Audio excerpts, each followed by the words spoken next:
If you could have a coach help you identify and focus on what's important, would that accelerate your success? If you answered yes, then this podcast is for you. Each week, my guests, professional coaches, will share one actionable piece of advice to help you level up wherever you need it most. My name is Chris Ippolito, and welcome to the Get Coached podcast.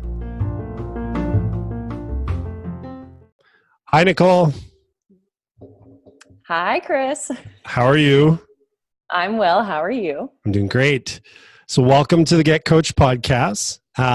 So I figured we'd jump right into kind of what we're going to talk about, which is the 5 steps that you teach people to help them find their first profitable online business idea, or in the case where a business owner is maybe thinking of transitioning onto online. So let's walk through what those 5 steps look like, and then I think I'll dig in a little bit more so we can kind of expand on the conversation. Perfect. All right. Well, thank you so much for having me. You're welcome. And this business idea audit, this was made after I had clients coming to me just being so confused and overwhelmed with what it was they wanted to do with creating their business. And the audit helps them to look at the business from a high level point and to see what would be the best path to take and the path of least resistance, because they're a new business owner. There's a lot of information to get their hands on. So you want to pick a business idea that will help them capitalize on what they already know, and then to make sure it's profitable, because in the end of the day, that's an important part of their business. Right. So this audit just takes away all the guesswork, and it looks at their business ideas they have, how much credibility they have in that area or niche, how much content they can produce and what that would look like, and then their curiosity and how much cash they could realistically get from this business idea. That's awesome. So so step 1 being actually identifying the business idea. So if this is an entrepreneur, or we'll call it more of an aspiring entrepreneur, because you specifically help people transition out of the corporate world or that 9-to-5 world, and there's that desire to want to start an online business. But I feel like this could be also applicable to somebody who's already started a business, but is maybe like either struggling and they're just not sure if this is like the right idea. So do you mind kind of walking through each of the steps? Obviously, step 1 being identify what the business idea, and just kind of what that exercise kind of looks like. Of course. So you hit the nail on the head. It's for all aspiring entrepreneurs and anyone who's having a hard time really nailing down their desired business idea. So it takes all the confusion and overwhelm out of it and just puts it into a systematic approach. And the first step, like you mentioned, is to get down all of your ideas on paper. Because a lot of times when you're starting out, you get caught up in the how to make this happen. And you spend too much time just thinking about it and not enough time actually going out, implementing, and seeing if this idea could actually work. So the first step is to just a brain dump, all the information, all the ideas you have, no matter how small or big they might seem, how maybe impossible or possible, just dump them down onto a list. And I like to set it up and to have 5 columns. 5 columns. And with this, understanding what your thoughts are in your thinking process of what you want to pursue. And just the first step, brain dump all your business ideas. Right. So write them down just to get them out of your head. You're like all ideas, right? Because I've over my lifetime, I've had a lot of ideas, but I don't have the technical skill. We'll say like, oh, I'd love to create this app or this program or whatever, because I think this would be a brilliant business idea. Your suggestion is even include those, right? Because the exercise will eventually get to a point where you kind of score other categories that will help you decide whether that's a good business idea for that person to start or not, right? Yes, definitely. Awesome. So that's the cool. Second part. It's credibility. So this is when you look at the business idea and you see how much credibility you have in this niche. So that's looking at your experience. Do you have any certifications? Do you have any content written in this niche? Are you published in this niche? It's looking at how credible you are and how realistically, how experienced you are in this niche. And because you want to start right away. So you don't want this to be something that you can do 2 years down the road right now. So right now, looking at your experience, how credible are you within this niche and teaching this subject to someone else? So Right. that's taking away the work of maybe like, oh, I don't know if I'm qualified enough or if this is a good idea. This is realistically looking down and saying, okay, will I stand out in a niche and will I be credible to attract a potential buyer? Yeah. And when they're going through this column by column, it's a scoring system or a yes no kind of thing. So in this case, credibility. Because I'll just share one example I've always had is just Mhm. like around the subject of artificial intelligence and machine learning. Okay. I have no experience in that or technical skills. So I would brain dump all the ideas. And then as I'm going through the columns, when it comes to credibility, I would say yes or no or a score. What's your system? What does that look like? I like to, for each column, it's a bit different, but for credibility, I like to actually list out what qualifications or what content or what articles I've written in this area. So I actually would like to write that down Okay. because you want to use that for proof later on when you're marketing the business. Right. So I So would suggest to write it down. okay, so write down the qualification. So in my case, machine learning, 0. There's Mhm. nothing. However, if I were to Okay. go to something that's more financially related, like investments or banking or whatever it is, I could include things like my CFP designation and all the different courses I've done over the years that I Mhm. was in that industry. That's what you're getting to, right? Yes. And you also Awesome. want to Okay. include any type of clients you've worked with. So that's experience that you can leverage as well. And it's also important to leverage your degrees and your past corporate experience. Because a Okay. lot of my clients that come from corporate and they can utilize the experiences that they have had in their business. So you really have to investigate and figure out how you can utilize what you have done, experiences, your knowledge to help someone in this specific niche. And then once you brain dump and do all the credibility that you have, this is when you score it. Right. So you Okay. want to score from 1 to 10. 1 means not so credible, 10, highly credible. So this will all make sense at the end, but this is where you put numbers to it so we Yeah. can get a better idea moving forward and which business idea is the best for you to pursue. Cool. Okay. So now that Mm-hmm. we've done business ideas, then Yep. once we have all our business ideas, we start looking at the category of credibility. What's my background? What's my experience? What's my knowledge? You list that all out. You score Mm-hmm. that accordingly. Then what's the next step? What would they want to explore next? All right. The next one is content. So this is the content that you could teach someone. So this is what they'd pay for. And I don't want people to get stuck in the learning and not earning stage. I want them to be able to earn while they're learning. So with my program, I utilize a 90-day system to work with clients one-to-one basis. So with your content, you want to think about what you know right now that you could teach this particular person in this niche. So you want to jot down all the ideas that you have. And off the back of this, when you score it, I want you to think about how fast you could create this content. Like, do you know it up like the back of your hand, or would you have to do some research? So this one, the scoring again is 1 to 10. So 1 would be, oh, I'd have to spend a few years researching this and doing interviews. 10, oh, I have a system I already use with clients. I know what to do. I've done it myself. I can teach someone right now. Okay, I like that, and because especially kind of building off of the credibility, you had mentioned almost the situation of somebody who's worked in. This is my example is almost more particular to somebody transitioning away from 9 to 5. So they've worked in this career for an extended period of time, and then even within that career, they just naturally gravitated towards maybe a certain type of client or a certain kind of work.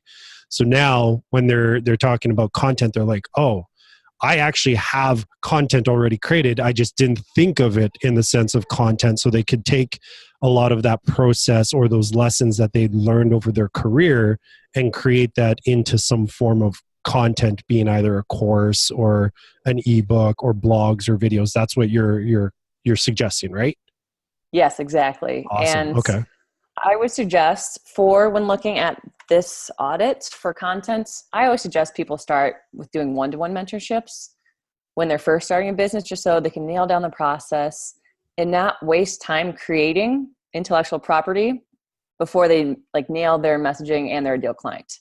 So Okay. this is stuff that you could teach someone in person. So you don't have to spend the time creating like worksheets and stuff like that. So it's just understanding the process and how fast or when you could be able to teach someone with this knowledge. Right. Right. So your suggestion is to, because speed to results being important, you're saying that look at it from the perspective of what could you teach one to one quickly. Okay. Okay. Mm-hmm. Like Yeah, what that could makes you sense. teach if there was a client coming to you tomorrow saying, I need help with this problem that you can help me solve. What would you teach them on a one-to-one basis? Right. Okay. Cool. All right. Now we've got content figured out. Mm-hmm. I would assume then same thing is you'd score it from 1 to 10. Yeah. 1 being you have either no content, 10 being there's an abundance of it, right? Yeah. Okay. Yep. Exactly. Then what's next? This is my favorite one, curiosity. So this is looking at how passionate you are about this niche and business idea, because it takes time to build a business and you want to do it for a few years or your whole life. So it's important that you're curious to want to explore this business idea more, to spend time within this niche, working with this type of clients. So rating from 1 to 10, 1, really not interested. 10, I'm very excited every day to wake up, to get more information about this and to spend time with clients in this niche. So 1 to Okay. 10 scale, pretty simple. And pretty self-explanatory. Yeah. Yes. Yep. All right. Yep. So curiosity, check. Now it sounds like we're at the fifth and final one, which I'm going to guess is money. How profitable Yes. could the business be? So let's talk a little bit Mhm. about that. All right. This is one of my favorite parts. So you want to look for proof that this business idea is profitable. So when doing this, this is when you research the competition in that niche. You'll go in and see what they're offering and then see at the price point that they're charging. Because we want to realistically see, okay, what can I get for coaching in this area and what are people already charging? So this is when you go out, do research and note down the prices. So in the column, I always write down what they're offering, like the competitors in the niche, and what the price points are. So do that. And then as you do this for all of your business ideas, you look at 1 to 10 and say, okay, 1, they're not charging very much, or 10, this is a premium, high level, high ticket client that I can attract. So you want to rate it that. And I always like to get a basics and look at my goals for my business and early on and see, is this something that I'd be interested in doing? And is this the type of money I want to make? Right. So if I'm trying to think of some examples. Actually, in your one of your videos you shared with me was the example was dog walking, which I Yeah. like that idea. And so you do your research and you find that price range that the average person is charging for dog walking. Mhm. So the exercise would be you write down that number and then you would score that according to the more the lifestyle that you're looking to build. Is that kind of Yes. the idea? Okay. So if you're thinking of this business as I'm hoping to exit my 9 to 5 and transition eventually to this business, will the rate in which is normal to charge for this service be able to support the lifestyle that I currently have as well as aspire to have? Definitely. And it's Okay. important to realize that it's just a starting point, but you have to have income goals and think like, okay, if one client, I can make $1,000 per month with one client and I only need $5,000 per month, 5 clients is very doable. Right. So you have Yeah. to look at your goals and what's realistic. And then when you're looking at the competition, you have to see the experience that they have and adjust the price accordingly so that you are able to position yourself in a way that speaks to what experience you have and is, I don't want to say fair by the consumer, but is realistic for what you can actually get as a new coach. Right. Yeah. If you're going the route of coaching. So why don't we use an example that we actually both do, which is building sales funnels and helping entrepreneurs with sales funnels. And the reason I want to use that one is because more so on the category of pricing is, and there's a lot of other services out there that it would be similar to this. It can be really wide ranging as far as what you can Mm-hmm. charge for that kind of service is because based on the research I did, it was anywhere from, I even found people that did it for like a couple $100 all the way up to like big names like Russell Brunson's company, when he, like, they do and build sales funnels for people. It's $100,000 up front plus 10% of the revenue that goes through the funnel up to a maximum of $1 million. So in a sense, it could be $1 million that they're paying for that funnel. That's a pretty wide gap. So if somebody Yeah. has a business idea that they're looking to start, and then they get to that pricing category and they Mhm. find something like that, what would be your advice to them as far as helping them figure out like what's the right price for them to realistically charge so that they can kind of help themselves go through this audit? Definitely. Okay. So when doing this, it's important to look at your ideal client and who you'd be interested to work with, because the Russell Brunson, he is working with a high caliber client who probably already makes six figures plus. Yeah, if not seven And or eight. Yeah. yeah, or even more. So when you're first starting out, when you're researching your competition, look for someone who is one or two steps ahead of you. So maybe they've been in business for 2 years. They've already helped a handful of clients in which you have not. You look at what they're charging. You want to be really at ballpark. And then again, you want to look at your experience. So do you have a proven track record that you can show results for? And if Mm, you can show that this will help your client receive X results, then you can charge that worth. And you want to look at the results that the clients are able to get. And you really want to own those benefits. So whatever the benefit is, you need to look at your ideal client and think, what realistically will they pay to receive this benefit? And okay. then I always like to do market research as well with this and spend some time with ideal clients and say, okay, like realistically, what will you charge, or what would you pay for this? And what is it worth to you? Because you want to like look at your experience and the outcome that the client will get and kind of mash those together and figure out like, what is this worth to the clients? And like you said, there was a huge range. I think you said like 100 to a million, or is that a Yeah, huge range? it's kind of crazy because if you go on like in the category of sales funnels, just Mm-hmm. for this example, if you go on places like Upwork, or what's the other one I'm thinking? Fiverr, Five, you'll yep. see people that are the way, and this might be just their method of acquiring leads, is they'll list this like really ridiculously low price point as far as like, I'll build you a sales funnel at starting at like $150, and you're like, what? Anybody who's actually built sales funnels and or is familiar with the kind of work that goes into it, you're like, no, that's not possible. Mm-hmm. But that could be enticing to somebody who is looking for that service but is kind of strapped for cash, right? Um, so if I guess now, if like maybe we almost need to take a step back, is I might be focusing too much on that, because if you, as the audit goes, you can look at each of these categories and then the price point may get almost nullified by the fact that you look at other aspects of the audit and you go, well, I don't have the high enough experience or enough content in that category to even make this a viable business idea. So the price point almost becomes irrelevant, right? So let's maybe take a quick step back from that and just go through. Now somebody's gone through this whole process. Okay.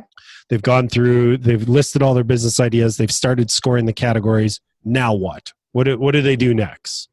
This is the fun part. So this is when you look at the 4 columns: the credibility, content, curiosity, and cash, and you rank them. So we discussed this before. You rank them from 1 to 10, 1 being the low end, 10 being the high end in each category. And then, so you want to do that for those 4 columns: business ideas, you just keep them business ideas. And then you want to add up that score, and the total you can get is 40. And you want to see which of your business ideas ranks the highest with your score after completing the audit. So this will help you to know what niche or business idea in which I've listed is the most, do I have the most credibility in? Will I be seen as an expert? Can I realistically create content and help someone with this business idea now? And then, do you enjoy it? And realistically, how much money can I make? So it's a blend of all of those to find the path of least resistance that you can start working on now Right. to get experience in a niche with a specific type of ideal clients, and just start going out there and going after this business idea. Yeah, I like that. I think that makes more sense because I think I was just getting a little too focused on the Okay, pricing, yeah. which I think a lot of people would, to be honest, because they would go like, okay, yeah, great, great, great, but how much money can I make? Do you know what I Yeah. mean? And Pricing is a hard one because it takes a lot of research. So when I work with my clients, we'll do the audit, but then we'll spend a week or so just looking at the price, what they can charge. So there's a lot of research that goes into finding like, okay, what could you actually charge? So that one, you have to make your best educated guess, but there will be more research after you pick your business idea. okay. So now we've scored it. Highest possible score is 40. Yep. And then really they just rank them as far as scores, and then your advice is basically take the one that is at the top and just focus in on that one. Kind of take all those other ones, set them aside. Don't succumb to shiny object syndrome like most entrepreneurs will, and then you just start building the business around that and start looking for clients. Yes, definitely. And like you said, shiny object syndrome, I've fallen to that so many times. And You're an it's entrepreneur, of important. course you did. Yeah. It's important to really just find one thing and stick to it. And I find a lot of times that my clients spend so much time in their head thinking about what would be the best business idea. This helps them just to get it down on paper and to figure out which would be the best thing for them to pursue now, Right. and then just to go after it. So it gives them some level of, I would say, confidence, if knowing that this would be a good business idea for them to pursue. So Yeah. it takes away the guesswork and the thinking, just go do it. Like, now this is Right. what you want, just start doing it. Yeah, because it's more about just creating a system that helps identify what is or is their first profitable business idea, not necessarily the best, right? Because a lot of entrepreneurs tend to actually start multiple businesses or eventually create multiple sources of income. So your exercise is more to help them focus, help them identify that first profitable business idea so that they can start putting the energy and time behind that without the distraction of really like figuring out how or what to do. Yes, definitely. That's awesome. So Thank you. would what okay, now let's paint a different picture. So somebody's gone through this Okay. exercise. They found their first profitable business idea. What would be that next step that you would suggest that they take? Is there usually a pretty defined next step, or can it vary depending on maybe the business idea itself? So after they have the business idea solidified, you want to go and do research with your ideal client. And it's depending on how much experience you have in this niche, it might be easy just to reach out to someone you have helped already. Or you can go into Facebook groups and reach out and do like polls and stuff like that. Because you want to figure out, for your messaging, your marketing, and for your content that you actually offer in the course, you want to figure out what this ideal client wants. You want to address their biggest pain points, so where they currently are, and what their brand new day, where they want to be after working with you, your product or service. So we're trying to find that gap. The gap is the information that you teach them to help them get from point A to point B. So now it's about looking at your business idea and that niche in which you're interested in, going out and spending some time with a ideal client and figuring out what it is you actually need to provide. And then when you spend time with them and hear about their pains and what they want at the end of the day, that's your marketing. So now it's figuring out, okay, what does this person want? What am I going to provide them? And how am I going to attract them by utilizing their words and their wants and needs to market to them and to tell them, okay, I have this solution for you to help to get from A to B. Right. I think that's really important because the identifying the gap is the key. I know I've been guilty of this, is making the assumption I know what my target market wants versus going in and listening and finding out what they actually want. and Mm-hmm. and whether you go through, if you do this business audit and you're like, oh, this business idea scored a 36, so you're like super pumped and you're like, I totally know what they want, and then you start creating your marketing and your messaging and your content, and then you launch it with Facebook ads or whatever it is, and all of a sudden it's just like crickets and it misses the mark. And you're Mm-hmm. like, I don't understand. According to the audit, this should have been an amazing business idea. But they probably missed that step that you suggested, which is, okay, you've identified the business. Now go and be an observer, right? Go Mm-hmm. observe, go communicate, go find in their words what it is that the problem that you can solve for them. Yeah, definitely. And this can be really easy. Like I have created, I think like a 5-question survey and posted in Facebook groups where this potential ideal client would sit. Just ask them like, hey, would you mind filling this out? Or maybe offering free coaching sessions in exchange for them, I guess, to just answer your questions. You find that there are a lot of people who are willing to exchange some information for some time or some benefit that you can give them. And this really helps you just figure out, like you said, to overlook what you think they want and actually find out what they do want. And then this is gold for marketing. They're telling you word for word their problems and the solution they want. And that's what you need to be able to speak to them and attract them when you're marketing your service. Yeah, 100%. So I think that's great, because there's a lot of people that struggle with the desire to want to have their own business, Mm-hmm. but can't figure out the right business idea. Maybe they've got a whole bunch of them floating in their head, but then, like you said, they're like, I just don't know which one to pick and put forward and put energy behind. Part of it probably has to do with fear of like picking Mm-hmm. the wrong one per se, but with the process that you shared with us today, that kind of takes that away, which is great. So, and thanks for sharing. I really appreciate Of that. course. What is there anything that I didn't ask or that we didn't cover that you would want to add to the conversation today? I think you hit on fear. And when you first start a business and you're in corporate or just an aspiring entrepreneur in general, there's a lot of fear and hesitation because this is something new. It's out of your comfort zone. And it's important to not let that hold you back, or not let your limiting beliefs or the thoughts of others stop you from pursuing a desired goal. So my biggest advice would just be to every day do 1 or 2 things that will move you forward towards your goal. Because if you spend too much time thinking about it, that's when you are like, oh no, this might not work, and you get caught up in the what ifs. You just have to start doing it, and you'll make mistakes, you'll fail, and that's how you learn. So it's all about just putting in the steps each and every day and focusing on one thing, and then keep trying again and again, get the help that you need, and just keep working towards one goal, and it will come to fruition. That is a amazing segue into how I like to wrap up every episode, which is, what is that one thing that you would suggest the audience takes as a next step to help them uncover that first profitable business idea for them, or if they're already in business, to validate whether this is the right business to be putting the energy and time behind? There's 2 things here. I would spend time with my ideal client as much as I can, because I cannot tell you how important it is just to really understand what they need. Because I've wasted so much time just guessing what it is that they need and want.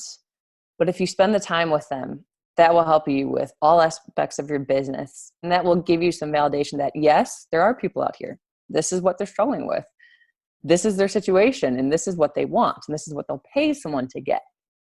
So really spend time with your ideal client, and then get the help wherever you need it, because a lot of times we think we have to go at it on our own, and we don't.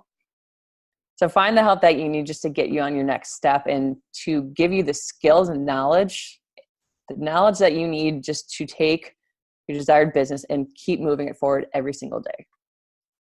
I think that is very solid advice. And so if Thank somebody you. wanted to gain access to or learn more about this business audit process, where can they learn more about that and also learn more about you? Sure. So I have a link I can give you, and you can share with them, that will give them access to this audit. And within this training, it's a video training. I walked them through some examples. I think I had like a dog training one, something silly. It just shows them the psychology behind this process and how to walk through it themselves. So then they can do the exercise and figure out what business they want to pursue. And then you can find me on social media. My name is Nicole Prentice. I can give you links to my Facebook. I'm on all the platforms, but I spend a lot of time on Facebook. So the best way to reach me is to connect with me, drop me a message, and I would love to go from there. Awesome. Yeah, I'll make sure to include that in the show notes and video description. And one thing I wanted to share real quick is, or if you could share, is so you're an Amazon author. You have a book on Amazon, and I was wondering if you could real quickly share how you actually went about writing that book, and the process behind it, because I think that was super interesting, and maybe we'll leave that as a teaser for perhaps a follow-up episode. Sure, of course. So this was a very fun project I was a part of, and the book started with a group of, there were 20 of us who were in the same mentorship program, and we all came together. We're like, we want to inspire others, and for us to reach them with utilizing our story to show them like, yes, I understand what you're going through. If they can relate to what your journey is, to show them like, this is what I went through, and then to give them information that will with their next step. So it was an inspirational piece, and we all got together and compiled, here's the book. So we all compiled our own story, telling them where we were before we started our own business, what life was like, some parts of the journey, the highlights, the low parts, and to give them information on how they can be successful in their own journey to their desired outcomes. And the main way that we were able to make this happen was by combining our networks. Because when you have 20 women who are actively promoting themselves on social media every day, that's a huge reach. So we were able to become a best-selling author because the promotion and the network that we had promoting this book, and really just the sole goal behind it is just to inspire others and to give them the information that they need to live their best life. We just marketed the hell out of it, and we kept pushing this campaign, and then we launched the book, and I found that it was successful because of the sheer impact it had with the 20 ladies involved. And it was a great process, and if anyone wants to become a best-selling author, I would recommend getting together. They have a similar idea, and they have a similar goal, and then coming together, because reading 12 stories is a lot more powerful than just reading one. So it's a bigger impact in the end, and it's a lot more fun in the process.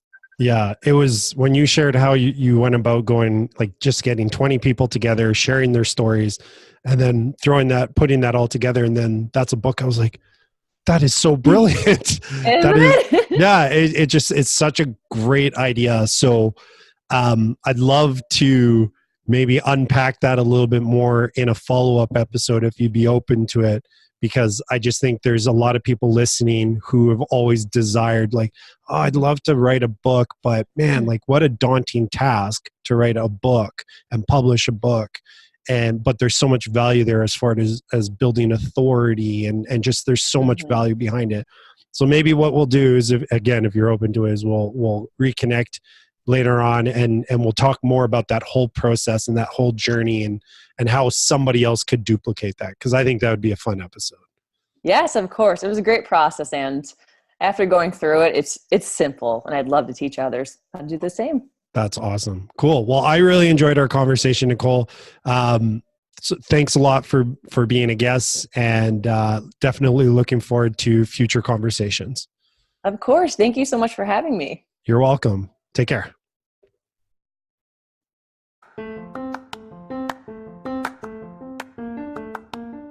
Thanks for listening to the Get Coached podcast. If you're looking for more information, you can head over to our website, which is getcoachedpodcast.com. You'll find the show notes for this and every other episode there. And if getting actionable advice every week from professional coaches is something you want more of, then make sure to subscribe so you don't miss any future episodes.